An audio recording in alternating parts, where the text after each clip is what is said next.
अपनी हार को कभी भी मत दर्शाएं। दोस्तों, इसमें आचार्य चाणक्य का कहना है कि शत्रु के सामने अगर हार नजर आ रही है तो उसे कभी भी दर्शाएं नहीं। अगर ऐसे वक्त में आप कमजोर पड़ गए तो आपकी हार 100% निश्चित है। चाणक्य कहते हैं कि अगर शत्रु हमसे अधिक शक्तिशाली है तो उसके साथ अनुकूल व्यवहार करें। ऐसा करने पर आप धीरे धीरे उसकी चाल को भांप लेंगे और कभी परेशानी में नहीं फंसेंगे। ऐसे में दुश्मन को कभी कम नहीं आंकना चाहिए। जो दुश्मन कमजोर और छल कपट करने वाला है तो ठीक इसका उलट बर्ताव उसके साथ करें।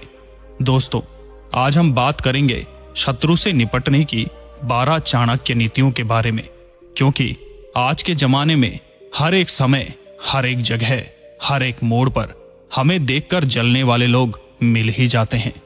हमारी सफलता को रोकने वाले शत्रु मिल ही जाते हैं। और कभी कभी अगर हम सावधान नहीं रहते और जब शत्रु हमारे ऊपर हावी हो जाते हैं तो हमें बहुत ज्यादा दुखों का सामना करना पड़ता है और उस समय पछताने के अलावा कुछ भी हाथ नहीं लगता। इसलिए आज हम बात करेंगे अपने बड़े से बड़े शत्रुओं से निपटने की 12 चाणक्य नीतियों के बारे में, जिनका इस्तेमाल करके हम अपनी जिंदगी में सफल हो पाएंगे, अपने सबसे बड़े से बड़े लक्ष्य को भी हासिल कर पाएंगे। और अगर आप इस वीडियो को लास्ट तक देख लेते हैं तो आपके शत्रु आपके पैरों में गिरकर माफी मांगने लगेंगे। इसीलिए इस वीडियो को अच्छे से समझने के लिए इस वीडियो को अंत तक जरूर देखें। चलिए शुरू करते हैं। नंबर 1, आचार्य चाणक्य कहते हैं, जब दुश्मन आपसे ज्यादा ताकतवर हो तो बिना तैयारी के उसके सामने जाना मूर्खता है। कमजोर अवस्था में शत्रु से 2-2 हाथ करने से आपकी हार निश्चित है। इसीलिए अगर शत्रु शक्तिशाली हो तो शांत रहकर उसकी कमजोरी का पता लगाएं और सही समय का इंतजार करें। नंबर 2, धैर्य रखें। दुश्मन को मात देने के लिए हर समय ठंडे दिमाग से विचार करें और फिर निर्णय लें। ऐसे समय में धैर्य और आत्मविश्वास का होना बहुत जरूरी है। हड़बड़ी में आकर ऐसा कुछ ना करें जिससे आपको हानि उठानी पड़ सकती है। नंबर 3, चाणक्य कहते हैं, हमेशा चेहरे पर मुस्कान रखें। आपकी मुस्कान वो ताकत है जो बड़े से बड़े दुश्मन को मात दे सकती है। चाणक्य के अनुसार यदि कोई आपको पीड़ा देने की कोशिश कर रहा है तो डरने की बजाय खुश रहने की पूरी कोशिश करें। दोस्तों, ये कठिन जरूर है, लेकिन यही उस पर सीधा वार करेगा। तकलीफों के बाद आपके चेहरे पर मुस्कान देखकर वो अपने आप ईर्ष्या से जलने लगेगा। आपकी हंसी देखकर वो कभी भी हंस नहीं पाएगा। बस यही मुस्कान आपको जीत का सेहरा पहना सकती है। दोस्तों, मेरी तरफ से भी आपको विनती है कि आप हमेशा मुस्कुराते रहें, खुश रहें, सबको खुश रखें। नंबर 4, इसमें चाणक्य कहते हैं, मनुष्य को अपनी वाणी पर खास ध्यान रखना चाहिए। आपके शत्रु इसका सबसे अधिक लाभ उठाने का प्रयास करते हैं। अगर आपकी वाणी खराब होती है तो आपके संबंध बिगड़ सकते हैं। वाणी खराब होने से आपके अच्छे दोस्त और रिश्तेदार आपसे दूर होने लगते हैं। जो लोग कड़वा और तीखा बोलते हैं, लोग उनसे दूरी बनाकर रहना पसंद करते हैं। इसीलिए हमेशा किसी से भी बात करते हुए आपको अपनी मधुर वाणी, अपनी मधुर बोल का इस्तेमाल करना चाहिए और विनम्रता से लोगों से मिलना चाहिए। नंबर 5, आचार्य चाणक्य कहते हैं, व्यक्ति अपने परिवार के अलावा अपने दोस्त और कार्यस्थल पर मौजूद लोगों के साथ सबसे अधिक समय बिताता है। इसीलिए हर व्यक्ति को अपनी संगत का विशेष ध्यान रखना चाहिए। जो लोग अपने आसपास अच्छे और योग्य लोग रखते हैं या उनकी संगत में रहते हैं, उन्हें नुकसान पहुंचाने से पहले शत्रु कई बार विचार करता है। वही अगर किसी की संगत बुरे लोगों के साथ होती है तो शत्रु इसका भरपूर लाभ उठाने की कोशिश करता है और मौका पाते ही हमला करने से नहीं चूकता है। इसीलिए आप किन लोगों के साथ उठ बैठ रहे हैं, इसके बारे में आपको खास ख्याल रखना चाहिए। दोस्तों, कितना भी शक्तिशाली दुश्मन क्यों ना हो, आप उसे अपने कदमों में गिरा सकते हो। ये आपको नंबर 12 में ही मिलेगा। इसीलिए वीडियो को अंत तक जरूर ध्यान से देखें। नंबर 6, चाणक्य नीति के अनुसार हर व्यक्ति को बुरी आदतें जैसे नशे की लत से दूर रहना चाहिए। जिन लोगों को नशे की लत होती है, ऐसे लोगों को शत्रु आसानी से पराजित कर देते हैं। नशे में व्यक्ति अपने बुद्धि विवेक का सही से इस्तेमाल नहीं कर पाता है और ऐसे में वो गलती कर बैठता है जिसका लाभ आपका शत्रु उठा सकता है। दोस्तों, इसीलिए आप में जितनी भी बुरी आदतें हैं उनको छोड़ दें, नहीं तो आपको इसके चलते एक दिन पराजित होना ही पड़ेगा।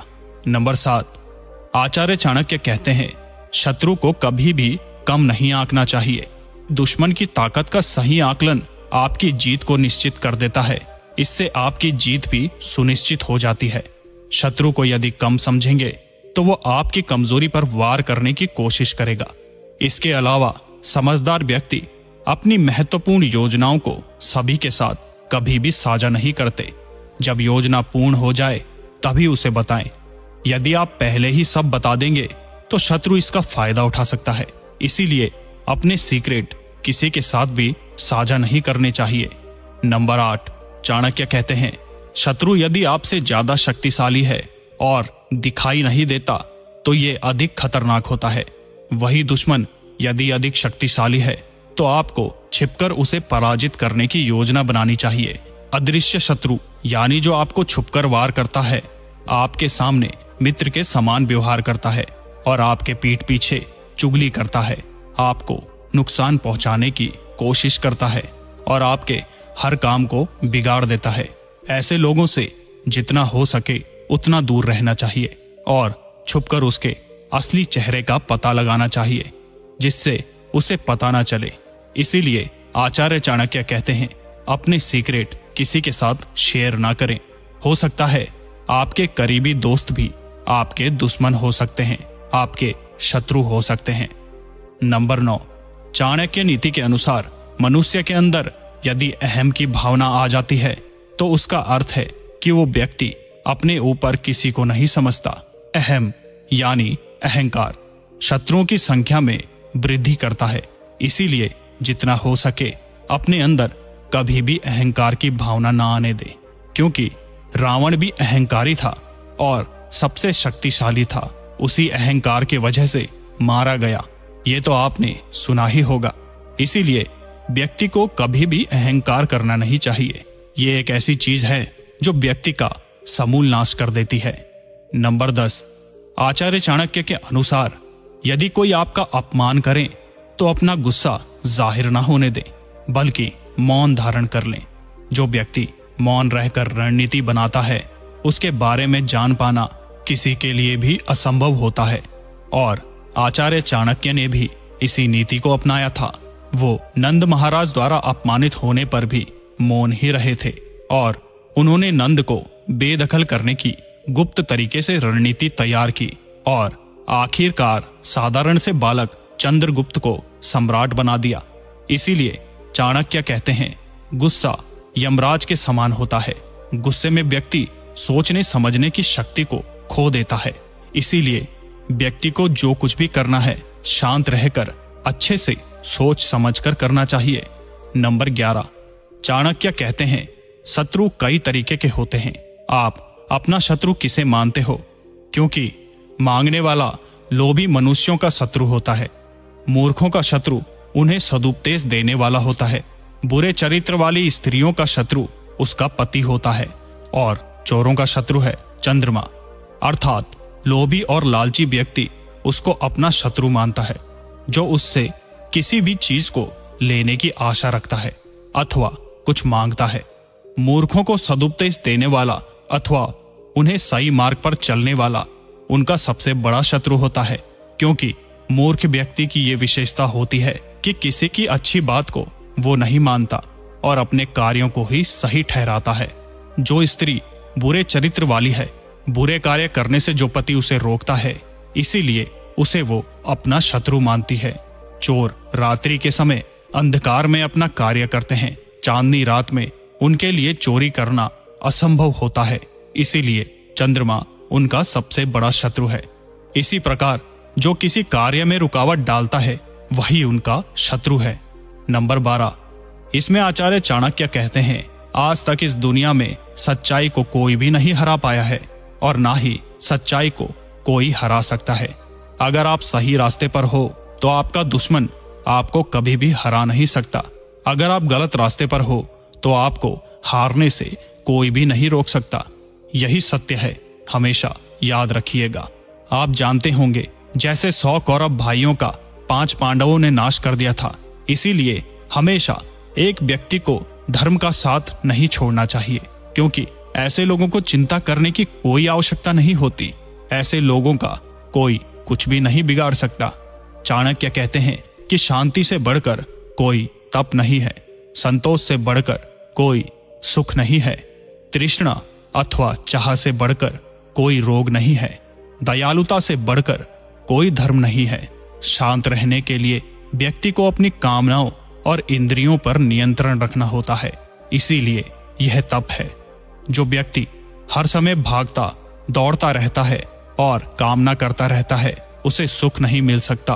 गौतम बुद्ध ने भी कहा है कि कामना का विनाश ही दुखों का विनाश है। इसी प्रकार मनुष्य की तृष्णा उस रोग की तरह है जिसमें भूख कभी शांत नहीं होती। दया को आचार्य चाणक्य ने सर्वश्रेष्ठ धर्म माना है। दया का अर्थ है संवेदना का विकास। इसमें अन्य का भाव समाप्त हो जाता है। दोस्तों, अपना कीमती समय देने के लिए धन्यवाद। आज के लिए इतना ही। चैनल को सब्सक्राइब करके वीडियो को लाइक जरूर करें और अपने प्रियजनों तक जरूर शेयर करें। धन्यवाद।